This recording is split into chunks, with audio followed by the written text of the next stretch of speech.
Hey guys, so this video is going to cover specifically the Spanish-American War, but I'm actually going to start off with just a quick overview of what module we are in. So we are in Module 3, specifically America becomes a world power. Now what we're looking more intensely into is the age of imperialism. This is taking place roughly around the 1890s to the 1920s. It's actually taking place at the same time as the Progressive Era, which might be interesting if you remember that time period. But let's look at this picture that we've seen in class. This is Uncle Sam. The map of the United States looks like Uncle Sam, and he's eating Cuba. So you remember this from a week or so ago when we talked about it. But imperialism technically is when stronger nations extend their economic, political, and military control over weaker territories. Keep in mind those two words, stronger and quote unquote weaker.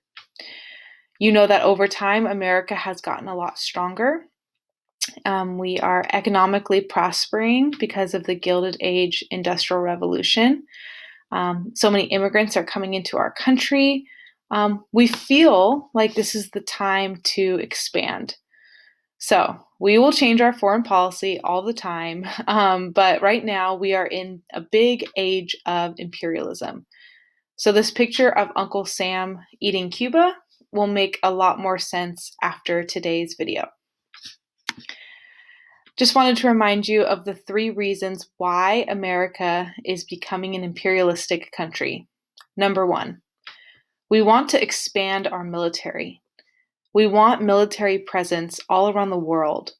And so you'll notice some territories today, some areas today, where we would really like military influence, either to protect us, protect our interests, whatever it may be. So military strength is number 1. Number 2, we are always looking for new markets. We're looking for areas to trade with, and we are looking for areas that have new raw materials or any raw materials that we feel like we want to benefit from. And number 3, another reason why America tends to take over certain territories is cultural superiority. The idea that American culture is better or superior to other territories' culture. So today's story is specifically about the Spanish-American War, okay? But before we get to the America part, this was actually a conflict between Cuba and Spain. So look at the first bullet point. Our story starts off with Cuba. Cuba wanted independence from Spain. So Cuba and Spain are having some issues. Cuba wants to leave. America is watching. Some Americans want to support Spain in this situation because they want to protect their investments.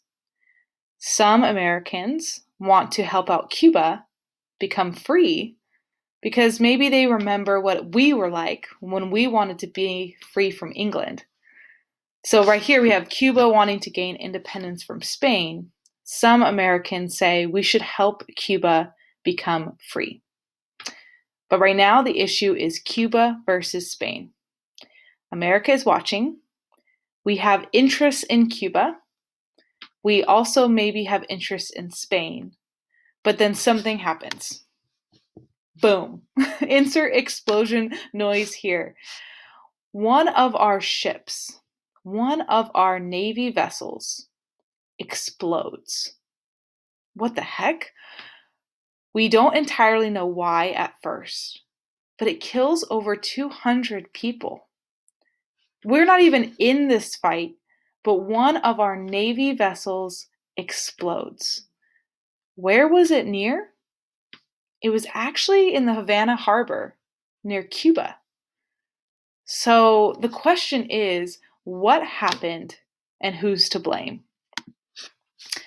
Well, we get our first glimpse at fake news. I'm not kidding. They actually had their own nickname.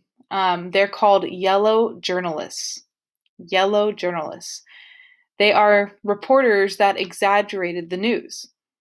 They wanted to try to lure readers in, enrage them about a certain issue. They would exaggerate the facts. Now, what did they exaggerate in this situation? The mysterious sinking of the USS Maine. That's the ship that got exploded. We don't know why, but they blamed it. The newspapers, yellow journalism, exaggerated the situation and blamed Spain for the sinking. Still to this day, the actual reason is unknown. Some people think it could have been an actual failure with just the ship. Some people still think it was Spain. Either way, though, yellow journalists were powerful, and they convinced the American people, they even convinced the American government that Spain was the person to blame. Things like this on the left side. Destruction of the warship Maine was the work of an enemy. They're getting the people and the government riled up. How could we let this happen? How could innocent American lives be lost and America doesn't do anything? Look at the thing on the right. They're trying to tell you how bad the conditions are in Cuba to try to get you to want us to help. Why don't we fight alongside Cuba? Look at them, they're starving. Look at what Spain is doing to Cuba. Let's go help Cuba. Again, yellow journalists are maybe exaggerating the situation, but in this case, it might cause a war. And it does. The United States declares war on Spain, officially. Now, this might sound weird, but this is called the Spanish-American War. America does declare war on Spain, but we never fight in Spain. Hear that correctly? We fight Spain, but we never fight in Spain. We fight in certain territories that Spain has influence or control over. Sounds weird, huh? First stop is the Philippines. Now, the Philippines also wanted independence from Spain. How convenient. Spanish troops in the Philippines, they end up surrendering to America. Okay, well, the Philippines are done. Now we go to Cuba, and Spain surrenders again. Wait, what? Is the war over? Yep. The war only lasted 15 weeks, which is actually a really short war when you think about it. As a result, the United States annexed the Philippines and Cuba over imperialistic motives. Wait, what's happening here? America declared war on Spain. We fought in the Philippines. The Philippines wanted independence, so we fought alongside them to defeat Spain. Cuba wanted independence, so we fought alongside them against Spain. Spain surrendered, America wins, and takes over the Philippines and Cuba. Who's really benefiting in this war and who is being taken advantage of?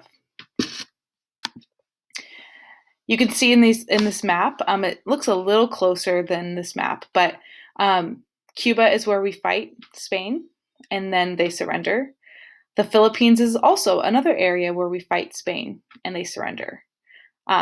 Again, the Spanish weren't fully into this war, but it technically was a war, just a very quick one. So when we think about the Spanish-American War, I want you to think of a couple things. What is causing this war? Why is America declaring war on Spain? What are the obvious reasons? And what are the subtle reasons? Okay, what are the effects of this war? What is happening after? What's the deal with the Philippines? What's the deal with Cuba? When we talk about the Philippines, I want to show you a quote. This is from our president at the time. Do you remember his name? Do you remember this person from a previous assignment? This is President McKinley. He was the same president that overtook Hawaii, if you remember. We had President Cleveland, who said that he did not agree with taking Hawaii, but then he got voted out, meaning he lost the election. But McKinley came in and said, I do want Hawaii, and annexed it. Well, here we have McKinley again. And when he was dealing with the Philippine issue, this is what he said. There was nothing left for us to do but to take them all, the Philippine Islands, and to educate the Filipinos and uplift and Christianize them. Let's read that again. There was nothing left for us to do but to take them all and to educate the Filipinos and uplift them and Christianize them. We had to take over the Philippines. Did we? They're desperate for our education. Are they? It's our duty to uplift them and Christianize them. What does this sound like? Does this sound like military strength? Does this sound like new markets? Or does this sound like the last one? Do you remember? Cultural superiority. The idea that American culture is best. This is a perfect example of why America takes over certain territories. Cultural superiority. Okay, to end the Spanish-American War, we had to sign a treaty, like we do at the end of every war. This treaty basically was outlining that Spain lost, America won, we're annexing Cuba, we're annexing the Philippines, but I want to tell you why Americans were against this treaty. First bullet point. People were questioning, do we have the right to even take the Philippines? I mean, they wanted independence from Spain. Why do we have the right to annex them? Second bullet point. Some people felt the treaty violated the Declaration of Independence when we don't let new lands have self-government. Do you remember the Declaration of Independence? That's the document where we declared independence from England, and we said that we wanted to govern ourselves. Now we're taking over another country and we're not letting them self-govern? Third bullet point. Some people were just fed up with imperialism in general. They said we needed to settle our race relations here before taking on problems somewhere else. The biggest proponent of this was Booker T. Washington. He was an African American leader at this time who was very against imperialism. He saw America and he said, we're hurting. We have race problems going on here. Why are we dealing with other countries and their issues? And last but not least, the idea of Filipino immigrants being a competition for American jobs. Yep, that same thing we've heard over and over again, this anti-immigrant idea that they will be taking away American jobs. So why would we even annex the Philippines? So ladies and gentlemen, the Treaty of Paris officially ended the Spanish-American War, but these are all the reasons why different Americans were against this treaty. This is a very popular political cartoon that I wanted you to look at. Feel free to pause the video here and just take a moment to look at it. Here we see on the left, we see Uncle Sam again, but he's dressed a little bit differently, right? He's dressed very formal. He has obviously his suit, but it looks really nice. The guy on the right, you know who that is. Look at the napkin. It's President McKinley. He's the waiter or the server for Uncle Sam. Do you remember what Uncle Sam represents? The United States or the federal government. Then look behind them. Bill of fare basically means menu. Look at what's happening.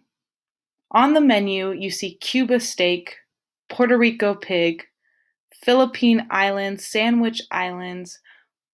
What is going on? Uncle Sam is at a restaurant picking which item he wants to eat next. Look at his body language. What does that tell you about Uncle Sam? What does that tell you about America at this time? Uncle Sam doesn't look poor. He looks rich. He looks powerful.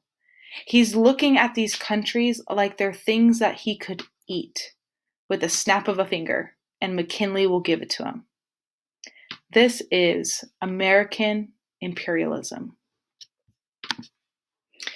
Now, to wrap some things up, I just wanted to remind you the 3 reasons, because you're going to see why we're taking over certain territories. So keep this in the back of your mind. Will it benefit us with our military? Will it bring us raw materials? And is it because we think our culture is better? So Puerto Rico.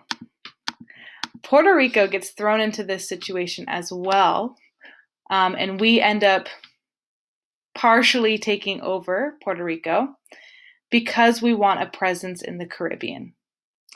Later on, we want a future canal in Panama. We want military control in this area. And we kind of made some negotiations with Puerto Rico, where Puerto Rico got some rights in America, Puerto Ricans got some rights in America, and some independence. So we don't have complete, total control over Puerto Rico, but there is some influence in that area. But look where it's at. Military control, military strength is a huge reason why we want our presence there. Okay, Cuba. Cuba is technically independent, but our military is giving food, clothes, schools, sanitation, and medical help to Cuba. So what Cuba turns into is called a protectorate. It's a country whose affairs are partially controlled by a stronger power. So Cuba is technically independent. It's not like it's a state of the United States, but America has partial control over it. Why? We want sugar, tobacco, and mining industries. New markets, anybody? Okay, the Philippines are unique in their story because they are the ones that fought back. They wanted independence from Spain. They did not want to be taken over by the United States. So the Filipinos actually revolted. They fought back. There was a war with the Philippines. The Filipinos used guerrilla tactics because they're on their land. They're trying to defeat the US Army. The United States, in order to control them, made them live in zones so that they can watch over them. It had poor sanitation, disease, and many people starved. A lot of African Americans, a lot of Black Americans in America sympathize for these Filipinos. They see that America is coming into the Philippines and just taking over. So a lot of Black leaders, a lot of Black American leaders spoke up in favor of the Filipinos. This conflict lasted 3 years, but eventually the Filipinos surrendered. So the United States had partial control over the Philippines, and later on, I'm happy to report that in 1946, a lot of years later, the Philippines fully got their independence back. So we have no connection to the Philippines today, but we obviously have a very interesting, hard story from our past with them. Okay, so to wrap this up, a couple of things I want you to think about. Why did we go to war with Spain? What was the clear cause? The USS Maine blowing up. We felt threatened, so we went in. But read between the lines. What are other reasons why we think we might have went to war with Spain? Is there anything that could have benefited us? Okay, they surrender. What are all the effects? What's happening with Puerto Rico, Cuba, the Philippines? What's happening after the war that is affecting us as a country and all these other territories as well? This officially ends this summary of the Spanish-American War, and we will talk about it more soon.